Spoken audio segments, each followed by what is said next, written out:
Oh là là! Dans un monde idéal, le 8 mars, la Journée internationale des droits de la femme, serait une journée comme les autres. Malheureusement, ce n'est pas encore le cas. Il reste énormément de défis à relever en ce qui concerne la place des femmes dans les entreprises et la diversité dans son ensemble.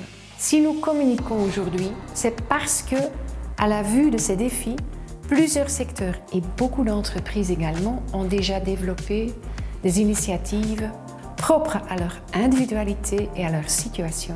Le monde des entreprises se doit d'accomplir un rôle facilitateur. La FEB souhaite apporter un message positif en mettant en lumière les initiatives sectorielles récentes qui visent l'inclusion des femmes dans le monde de l'entreprise. Les femmes représentent la moitié des talents dans la finance, mais seulement 28% de la direction. Et pourtant, il est prouvé qu'une équipe mixte gagne en performance et en innovation. Women in Finance s'engage à faire progresser la mixité globale et l'égalité hommes-femmes dans le secteur financier. La Journée internationale des droits des femmes est pour nous l'occasion de rappeler que les inégalités restent importantes, qu'il y a encore du travail. Alors, ne nous arrêtons pas à une journée par an, mais travaillons toute l'année, hommes et femmes, à supprimer ces disparités. Slechts 1 op 3 vrouwelijke studenten in het hoger onderwijs kiezen voor een stemgerelateerde studierichting. En dat terwijl er een recordaantal van 14.000 vacatures openstaan in de technologische sector en de war for talent volop woedt. Het gevolg is dat onze bedrijven hun groeipotentieel en daarmee ook onze welvaart niet volledig kunnen realiseren. Diversiteit is een belangrijke hefboom om deze talentkloof te overbruggen. En specifiek vrouwen, die de grootste groep vormen, hebben hierin een hoofdrol te spelen. Het steeds toenemend belang van digitalisering in de maatschappij wordt aangedreven door de technologische sector. We vinden het als Agoria dan ook belangrijk en vanzelfsprekend dat ook vrouwen hierin hun plaats innemen en zo mee een stempel kunnen drukken op de toekomst.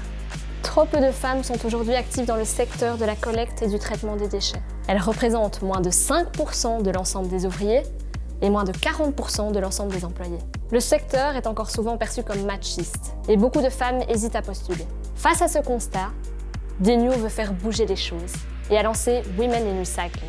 La fédération souhaite rendre le secteur plus inclusif et promouvoir l'égalité des genres. Federgon, la Fédération des prestataires de services RH, organise depuis plusieurs années des appels mystères. Depuis 2011, nous donnons l'exemple en matière d'autorégulation.